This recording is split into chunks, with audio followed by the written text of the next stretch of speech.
எவ்வளோ ரெக்கார்ட்ஸ் தெரியுமா இந்த மேட்ச்சில்? இங்கிலாந்து 3 Lions இப்படி விளையாடுறதுனா நீங்கள் தான்டா ஃபைனல்ஸ் விளையாடி இருப்பீங்க. என்னடா நீங்கள் இந்த வேர்ல்டு கப்பில் 19 goals player scored by single club. ஒரே கிளப்பில் 19 கோல் வச்சுருக்காங்க அந்த பிளேயர்ஸ் மொத்தம். எந்த கிளப் தெரியுமா? ஹாலா மேட்ரிட். ஸ்பெயினில் சொன்னாங்க ஸ்பெயின் நேஷனல் டீமில் யாருமே இல்லை, ரியல் மேட்ரிட்லேருந்து யாருமே இல்லை, குக்கரையா வாங்கிட்டாங்க அப்படி இப்படின்னு சொல்லியிருந்தாங்க. இப்போ டாப் ஸ்கோரில் யார் இருக்கான்னு பார்த்தீங்களா?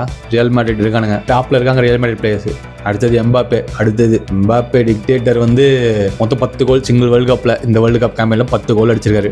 அதுக்கு கீழே யார் பார்த்துருக்காங்க? அடுத்த செகண்டில் யார் இருக்காங்க பார்த்தா மெஸ்ஸி இருக்காரு. இப்போ ஃபைனல்ஸ் இருக்குது. மெஸ்ஸி அது 2 கோல் அடிப்பாரா டவுட்டு தான். கோல்டன் பூட் அவார்டுக்கு எனக்கு தெரிஞ்ச மேப்பை தான் வாங்குவார். அடுத்தது மைக்கேல் ஒலிசே. நான் பிளேயருங்க, மோஸ்ட் அசிஸ்ட் இந்த சிங்கிள் வேர்ல்டு கப்பு. 7 அசிஸ்ட் பண்ணியிருக்காரு மைக்கேல் ஒலிசே. அவர் பில்லி ரெக்கார்டை உடச்சி பில்லி 6 இருக்காரு, இவர் மைக்கேல் ஒலிசே 7 இருக்காரு. All time world cup top scorer. 22 கோலில் எம்பாப்பே இருக்காரு.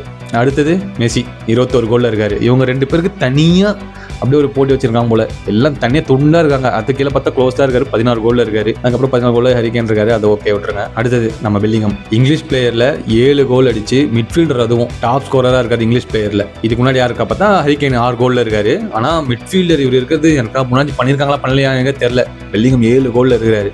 என்ன ரெக்கார்டு, என்ன கேம் ஒரு அடுத்த வேர்ல்டு கப் இவர் என்ன பண்ண போறன்னு நினைச்சாலே ஒரு மாதிரி குறிப்பாக இருக்குது. அடுத்த வேர்ல்டு கப் இவர் என்ன பண்ணுவார், நீங்கள் என்ன நினைக்கிறீங்க கீழே கமெண்ட்ஸை சொல்லுங்கள். கடைசியாக 2 விஷயம் என்னன்னா, என்ன தான் இந்த ரெக்கார்ட்ஸ்லாம் இது பண்ணாலும், இப்போ ஃப்ரான்ஸ் ஒலிசி எடுத்துக்கோங்களேன்.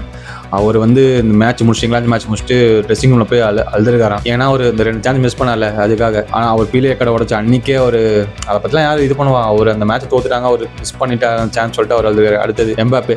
அவர் என்ன சொல்லியிருக்காருன்னா, நான் டாப் ஸ்கோராக இருக்கிறத விட நான் வேர்ல்டு கப் ஃபைனல் இருக்கிறதே விரும்புகிறேன் அப்படின்னு சொல்லியிருக்காரு. என்னதான் அவங்க ரெக்கார்டு எல்லாத்தையும் பிரேக் பண்ணாலும், ஹிஸ்ட்ரி கிரியேட் பண்ணாலும், அவங்களுக்கு தேவை அந்த வேர்ல்டு கப் தான். சொல்கிறாங்க பாருங்கள், எம்பாப்பே சொல்கிறாரு நாளைக்கு நான் இருக்கணும் வேர்ல்டு கப்பில் டாப் ஸ்கோராக விட.